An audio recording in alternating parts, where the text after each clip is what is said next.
Jan Broberg's story has riveted Netflix audiences thanks to Skye Borgman's documentary Abducted in Plain Sight. Jan Broberg and Robert Berchtold had an unnatural relationship. The story of being twice abducted and raped multiple times by friend and neighbor Robert Berchtold is a huge conversation starter about how predators can groom and abuse an entire family to get to one child. A conversation Jan Broberg had with us in her Santa Clara, Utah home. He knew that if he could build that trust with my mom and my dad and the kids, that eventually it would give him easier access to me. This is the same guy that you've done service projects with, that's been at your church every week, that you've had hundreds of family night dinners, snowmobile trips, boating. It's a story of obsession. It's 1974 in Pocatello, Idaho. Bob Berchtold, a 37-year-old friend and neighbor, takes a young, naive 12-year-old girl to go horseback riding. He's a family friend, totally trustworthy. Jan went with me voluntarily. But Jan Broberg says Robert Berchtold drugged her and shackled her in his motorhome, convincing her they had been abducted by aliens. And there was this little, what I would call an intercom-looking box, and I woke up to the sound of this high-pitched, staccato, kind of monotone voice that was calling me female companion. My brother was always a sexual pervert. He always did like his little girls. She was destined for a mission. The aliens in the box would tell her to have a child with the male companion, who was Berchtold, to save her dying planet. Every time the box would turn on and start talking, he'd go into a trance. Then, Broberg says, Berchtold raped her. Stealing her innocence for himself, she says, was his goal. But it's how he groomed her and her family that Jan Broberg wants to warn people about. Because grooming, she believes, happens every day to everyday people by predators in disguise. People we know and trust. He seduced every single one of you in the family. He seduced my mom. He did. There are all kinds of things that become a seduction to somebody. And because of that seduction, they do not see what people in hindsight see as huge red flags. At that moment, with a relationship of trust that's been built over so many years, you are not seeing those danger signs. Danger signs like using concepts from her Latter-day Saint upbringing to convince her that she was supposed to sacrifice for the greater good of humanity. And he would say things like, "Can you believe this? There's been another UFO sighting.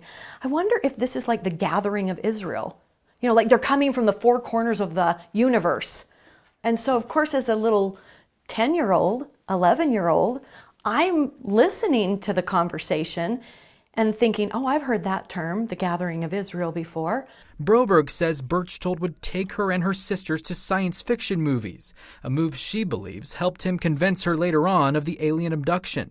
You know, it's so horrible when you really understand the lengths that a pedophile will go to.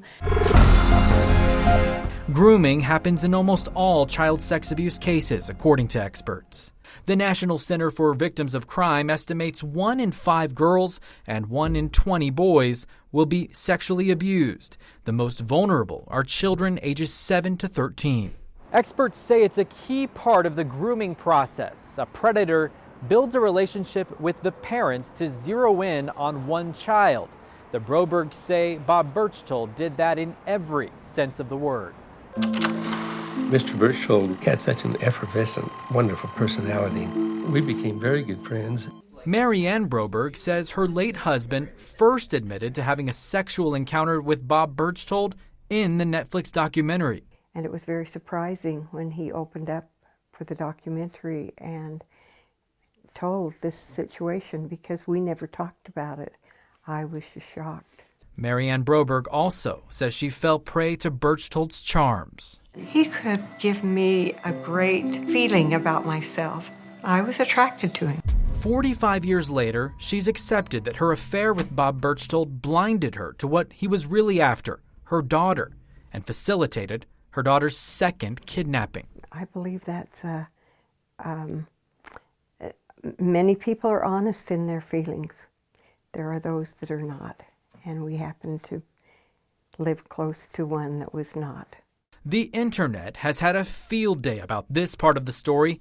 Memes expressing shock popping up everywhere. Viewers angry and confused as to how these parents were manipulated in such a way. Honestly, watching the documentary, sometimes it's hard, even as I watched it, it's hard not to want to scream at the TV. Right. Saying, what is going on? Like, why? And I just want to know, do you blame your parents at all for this? The idea that my parents were somehow complicit is completely erroneous. They absolutely were not. But they did not know what a pedophile was. They did not believe that he could be that. Instead, Broberg blames small-town naivete and a lack of education on sexual abuse.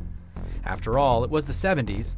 Nobody knew about grooming, especially in Pocatello, Idaho, which is why now she and her mom are updating their 2003 memoir, Stolen Innocence, which will now reveal more potentially embarrassing but vital facts about how the Brobergs were groomed by Bob Berchtold, warning families everywhere it could happen to you. They're a good guy, they're a good person, they're next door. And that blind trust almost destroyed their family. All I am asking people to do is to raise the antenna, their personal gut antenna, so that they, when they see or feel something is off, that they notice and they don't just brush it aside or under the rug or refuse to look at it. That they actually look at something they do not want to see. In Santa Clara, Andrew Reeser, ABC4 News.